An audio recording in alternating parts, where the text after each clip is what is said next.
السلام علیکم ورحمۃ اللہ وبرکاتہ۔ الحمد للہ وکفیٰ وسلام علی عبادہ الذین اصطفیٰ، اما بعد فقد قال اللہ تبارک وتعالی فی القرآن المجید والفرقان الحمید، فاعوذ باللہ من الشیطان الرجیم، بسم اللہ الرحمن الرحیم۔ لو كنا نسمع او نعقل ما كنا في اصحاب السعیر، صدق اللہ مولانا العظیم۔ اللہم صل علی سیدنا و مولانا محمد وبارک وسلم کما تحب وترضى عدد ما تحب وترضى۔ محترم اور مکرم ناظرین، حاضرین، سامعین، بھائیوں، بزرگوں، دوستوں، معزز خواتین، ہماری ماں بہنوں، تصوف کے عنوان سے جو سلسلے چل رہے ہیں، اس میں موضوع چل رہا ہے عظمت الہی۔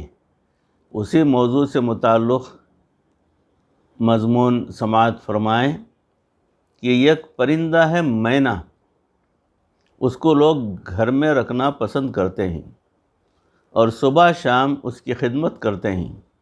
وہ کس لیے کرتے ہیں؟ وہ اس لیے کہ جب وہ بولتی ہے تو میں ماں میں نا کہتی ہے، اس سے اس کا نام بھی مینا پڑ گیا، گویا وہ اپنی ذات کی نفی کر رہی ہے، یعنی اپنی ذات کی نفی کر رہی ہوتی ہے۔ اللہ تعالیٰ کو اس کا نفی کرنا پسند آ گیا۔ اب اس پر کسی شاعر نے شعر لکھا، بکری کرے میں گلے چھرے پھراوے، مینا کرے میں نہ سب کے من کو بھاوے۔ کیا ہم میں والوں میں سے بنیں گے یا میں نہ والوں میں سے بنیں گے؟ میں نہ والوں میں سے بننا چاہیے، اس لیے کہ بندے کو عاجزی سجتی ہے اور عظمت فقط اللہ رب العزت کو زیبا دیتی ہے۔ ہم تو اس کے سامنے مسکین بندے ہیں، ہم اپنے آپ کو جتنا جھکائیں گے اتنا اچھا ہے۔ اللہ تعالیٰ سے معافی مانگتے رہیں، عاجزی کرتے رہیں، بارگاہ الہی میں سرب سجود رہیں۔ یاد رکھیں، جب عاجزی ہوتی ہے تو اللہ تعالیٰ استعداد بھی دے دیتے ہیں۔ اس نقطے پر غور کرنا، سیدنا صدیق اکبر رضی اللہ تعالیٰ عنہ میں عاجزی تھی، اس کی برکت سے اللہ تعالیٰ نے ان کو استعداد اتنی دے دی کہ کافروں کے سردار ابو جہل نے معراج کا واقعہ سنایا اور وہ اس پر ایمان لے آئے۔ اس کے برعکس ابو جہل میں تکبر تھا، اس نے معراج کا واقعہ نبی صلی اللہ علیہ وسلم کی مبارک زبان مبارک سے سنا۔ استعداد نہیں تھی، لہٰذا ایمان لانے کی توفیق ہی نہ ملی۔ یہ جاہلوں کا سردار سے سن کر بھی مان لیتے ہیں اور وہ نبیوں کے سردار کی زبان سے سن کر بھی قبول نہیں کر پاتا، اس کی بدقسمتی، بڑی افسوس۔ اس لیے کہ جس انسان کے اندر تکبر ہوتا ہے، اللہ تعالیٰ اس کی استعداد کو ختم کر دیتے ہیں۔ نمرود نے بڑائی کا دعویٰ کیا تھا، دیکھا پروردگار نے اسے کیسی سزا دی۔ ایک مچھر، وہ بھی لنگڑا مچھر، ناک کے اندر چلا گیا، جب وہ دماغ کے اندر جا کر ڈنک لگاتا تھا تو اسے درد ایسا اٹھتا تھا، ایسی کسک اٹھتی تھی، چنانچہ وہ نوکروں سے کہتا تھا کہ ذرا میرے سر کی خدمت کرو۔ وہ کیسی خدمت؟ اس کا کیا مطلب ہے کہ 2-4 تھپڑ لگا دو. جب وہ تھپڑ لگاتے تھے تو مچھر رک جاتا تھا، اور جب تھپڑ لگنا بند ہو جاتے تو وہ کارروائی شروع کر دیتا. وہ مچھر اس دور کا مجاہد تھا. اللہ تعالیٰ ایسے ہی تو دین والوں سے دین کا کام لیتے ہیں. کوئی نہ کوئی مجاہد کھڑا کر دیتے ہیں. جب تک تھپڑ لگتے رہتے تو خاموش بیٹھا رہتا، اور جب تھپڑ لگنے بند ہو جاتے تو کارروائی تیز کر دیتا، یعنی ڈنک مارنا شروع کر دیتا. جب تھپڑ مارنے والے تھک گئے تو وہ کہنے لگے، جناب ہم سے تو اب تھپڑ نہیں مارے جاتے. وہ سن کر بڑا پریشان ہوا. چنانچہ اس نے وزیر سے کہا کہ اب تو کوئی تھپڑ مارنے والا ہی نہیں رہا. اس نے کہا، بادشاہ سلامت، میرے ذہن میں ایک تجویز آتی ہے. اس نے پوچھا، وہ کیا؟ وزیر کہنے لگا، حضور والا، آپ سے ملنے والے لوگ بہت کثرت کے ساتھ آتے جاتے ہیں. آپ ان سے کہہ دیں کہ وہ آپ کو سلام کرنے کے بجائے آپ کے سر پر تھپڑ مارا کریں. ہائے افسوس!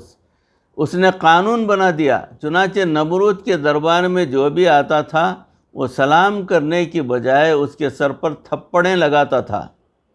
دیکھا اللہ تعالیٰ نے اس کی میں کیسی نکالی. تصوف کا بنیادی مسئلہ یہ ہے کہ اپنی بڑائی نکل جائے اور اللہ کی عظمت دل میں آ جائے. اس نے اس کو سمجھ لیا، اس نے سارا تصوف سمجھ لیا. پھر وہ میں کی بات نہیں کرتا، کوئی اونچا بول نہیں سکتا. وہ اللہ کا عاجز اور مسکین بندہ بن کر رہے گا. کسی شاعر نے کیا خوب کہا ہے، یہ دل کی ہے آواز کہ میں کچھ بھی نہیں ہوں، اس پر ہے مجھ کو ناز کہ میں کچھ بھی نہیں ہوں. کچھ ہونا میرا ذلت و خواری کا سبب ہے، یہ ہے میرا اعزاز کہ میں کچھ بھی نہیں ہوں.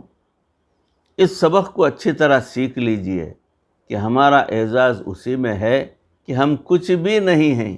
ورنہ آج تو حالت یہ ہے کہ لوگ خواب دیکھ رہے ہیں، خواب دیکھ کر اپنے معتقد بن جاتے ہیں. جناب میں نے خواب دیکھا تو مجھے یوں نظر آیا.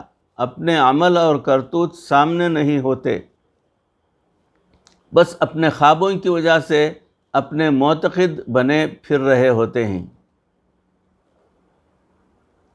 جھکنے کا یہی سبق نبی صلی اللہ علیہ وسلم سے آگے امت کو ملا. چنانچہ صحابہ کرام رضی اللہ عنہم کے اندر بھی کمال درجے کی عاجزی تھی. مثال کے طور پر سیدنا عمر رضی اللہ تعالیٰ عنہ سے دعا مانگتے تھے، اللہم اجعلنی فی عینی صغیرا وفی اعین الناس کبیرا. اے اللہ مجھے اپنی آنکھوں میں چھوٹا بنا دے اور لوگوں کی نگاہوں میں مجھے بڑا بنا دے. اس لیے کہ اگر بندہ لوگوں کی نگاہوں میں ہی چھوٹا ہو جائے تو وہ تو دین کی بات ہی نہیں مانیں گے، وہ تو دعوت ہی قبول نہیں کریں گے. لوگ تو دعوت اس کی قبول کرتے ہیں جس کو بڑا سمجھتے ہیں. داعی کے لیے اس میں سبق ہے. اگر وہ اس کو بے اوقات سمجھنے لگیں تو اس کی بات کو کیسے قبول کریں گے؟ اسی لیے سیدنا عمر رضی اللہ تعالیٰ نے یہ دعا مانگی. سیدنا علی رضی اللہ تعالیٰ عنہ سے کسی نے پوچھا کہ حضور آپ کون ہیں؟ فرمانے لگے، میں مسلمانوں میں سے ایک عام آدمی ہوں.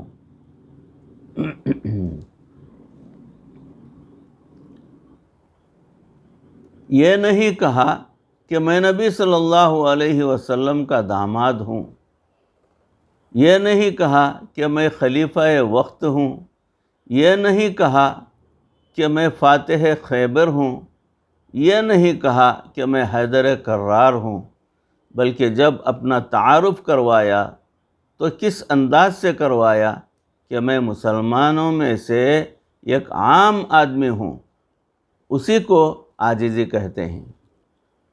یاد رکھیں، عاجزی یہ نہیں ہوتی کہ عمل تو متکبر لوگوں والے کرے اور زبان سے اپنے آپ کو چھوٹا کہتا رہے، ایسا نہیں ہے۔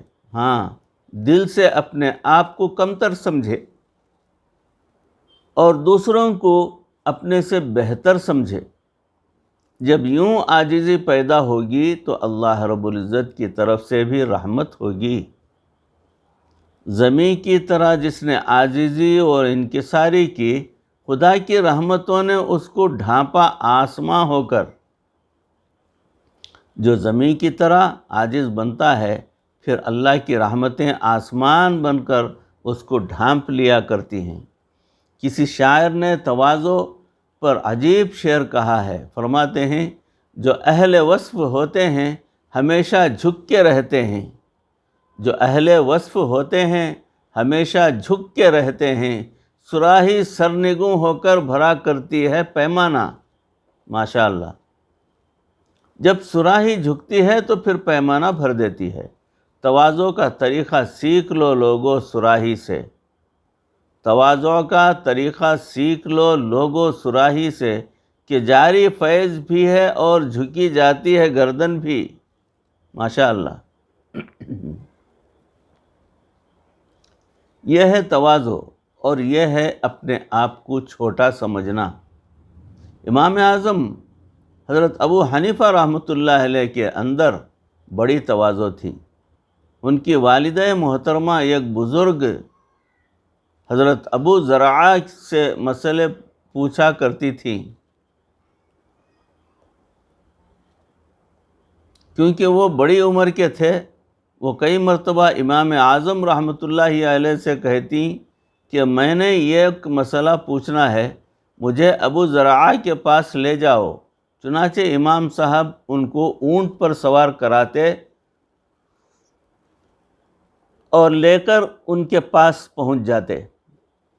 اب ان کی والدہ بڑھاپے کی وجہ سے ذرا اونچا سنتی تھیں، اس لیے وہ خود حضرت کو بتاتے کہ میری والدہ یہ مسئلہ پوچھنا چاہتی ہیں۔ وہ آگے سے کہتے کہ اس مسئلے کا جواب تو آپ ہی بتا دیجئے۔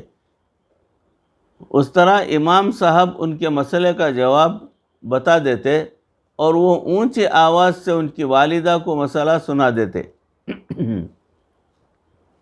امام صاحب پوری زندگی اپنی والدہ کو لے جاتے رہے اور ان کو یہ ظاہر نہ کیا کہ امی آپ کو جو مسئلے کا جواب دینے والے ہیں وہ مجھ سے جواب پوچھ کر آپ کو بتایا کرتے ہیں۔ وہ یہی سمجھتے تھے کہ میری والدہ کی تسلی ان سے مسئلہ پوچھنے سے ہوتی ہے، لہٰذا جب انہی کی زبان سے سن لیں گی تو میری والدہ کو سکون ملے گا، تسلی ملے گی۔ لہٰذا انہوں نے ساری زندگی اس بات کو چھپائے رکھا۔ ان کی اس تواضع کو اللہ تعالیٰ نے اتنا پسند کیا کہ ان کو امام اعظم کے نام سے دنیا میں شہرت عطا فرما دی۔ بے شک، سبحان اللہ۔ ایک مرتبہ حضرت موسیٰ علیہ السلام نے اللہ رب العزت سے ایک بڑی عجیب بات کی۔ کیا بات کی؟ حضرت موسیٰ علیہ السلام نے کہا کہ اے اللہ، کیا آپ فرعونوں کو رزق دیتے ہیں حالانکہ وہ تو ربوبیت کا دعویٰ کرتا ہے؟ فَأَوْحَى اللَّهُ إِلَيْهِ، اللہ نے ان پر وحی نازل کی کہ اے عمران کے بیٹے، اگر فرعون نے عبودیت کو ترک کر دیا ہے تو میں نے ربوبیت کو تو ترک نہیں کیا، میں پروردگار تو اس کو رزق دیتا رہوں گا۔ جو پروردگار ایسے دشمن کو بھی رزق دے دیتا ہے تو وہ پروردگار اپنے غلاموں کو رزق کیوں نہیں عطا فرمائے گا؟ سبحان اللہ، سبحان اللہ، قربان جائیں۔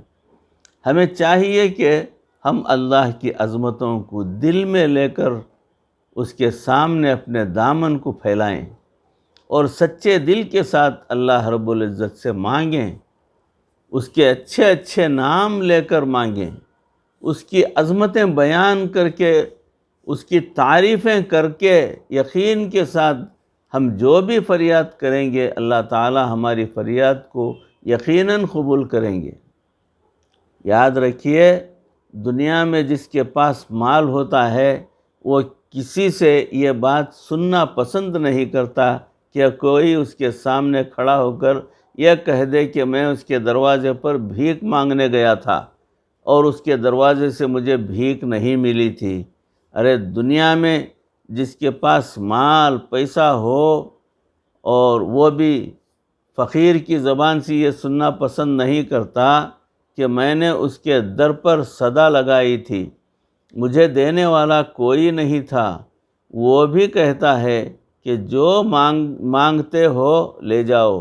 اگر دنیا کا امیر بات سننا پسند نہیں کرتا تو پروردگار عالم بھی قیامت کے دن کسی بندے سے یہ سننا پسند نہیں کریں گے کہ اے اللہ، میں دنیا میں تیرے در پر سوال کرتا رہا مگر تو نے میری دعا قبول نہیں کی، اس لیے اللہ رب العزت بندے کی ہر دعا کو قبول کرتے ہیں، یا تو دنیا میں پوری کر دیتے ہیں یا اس کے بدلے کوئی مصیبت ہٹا دیتے ہیں یا پھر اس کے بدلے قیامت کے دن اجر عطا فرماتے ہیں۔ اللہ تعالیٰ کسی بندے سے بھی یہ بات سننا پسند نہیں فرمائیں گے کہ اللہ تیرے در پر سوال کیا تھا اور میرا دامن خالی رہا۔ اے اللہ تعالیٰ قیامت کے دن اتنا اجر عطا فرمائیں گے کہ حدیث پاک میں آیا ہے کہ بندہ جب اس اجر و ثواب کو دیکھے گا تو دعا کرے گا کہ اے اللہ، کاش دنیا میں میری کوئی بھی دعا قبول نہ ہوتی اور سب دعائیں ذخیرہ بن جاتی اور آج قیامت کے دن مجھے اتنا اجر اور بدلہ مل جاتا۔ ہائے افسوس، دنیا میں کیوں میری دعا قبول ہوئی، یہ افسوس کرتا رہے گا بندہ۔ جب پروردگار اتنا کریم ہے تو ہمیں چاہیے کہ ہم اپنے آپ کو پروردگار کے سامنے جھکا دیں۔ جب کوئی مصیبت ہو، پریشانی ہو یا تفکرات ہوں تو ہم رات کو 2 رکعت نفل نماز پڑھیں اور اپنے رب کے سامنے ہاتھ پھیلا کر دعا کریں، دامن پھیلا کر دعا کریں، سجدے میں جا کر دعا کریں۔ ہم جتنی عاجزی اختیار کریں گے اور اللہ رب العزت کی عظمت بیان کریں گے تو پروردگار ہماری دعاؤں کو ضرور قبول فرما لیں گے۔ اللہ رب العزت ہمیں کامیاب اور کامران زندگی عطا فرما دے اور ہمارے دل میں اپنی عظمت نقش فرما دے۔ پروردگار ہماری اصلاح فرما دے۔ اے پروردگار ہمارے دلوں کو دین کی طرف پھیر لے، اپنی جانب پھیر لے، دنیا سے بیزاری عطا فرما۔ اے پروردگار تو نے بہت کچھ دیا، دنیا میں خوب رزق دی، دولت دی، عزت دی، سارا سب کچھ دیا، پیٹ بھر کھانا دیتا رہا۔ پروردگار ہم ناشکرے بنے پھرتے رہے، کبھی ہم نے تیرا شکر ادا نہیں کیا۔ اے اللہ، تیرے شکر گزار بندوں میں ہمارا شمار فرما، ہمیں تیرا شکر ادا کرنے کی توفیق عطا فرما۔ پروردگار ہماری اصلاح فرما، ہمارے دلوں کے اندر تیری محبت ڈال دے، ہمارے دلوں کے اندر تیرے حبیب پاک صلی اللہ علیہ وسلم کی عظمت اور محبت پیدا کر دے۔ پروردگار مرتے دم تک کسی کا محتاج نہ بنا، ایمان پر ہمارا خاتمہ فرما۔ ربنا تقبل منا انک انت السمیع العلیم وتب علینا انک انت التواب الرحیم۔ صلی وسلم علی حبیبک سیدنا و مولانا محمد و آلہ و اصحابہ اجمعین برحمتک یا ارحم الراحمین والحمد للہ رب العالمین۔ السلام علیکم ورحمۃ اللہ وبرکاتہ۔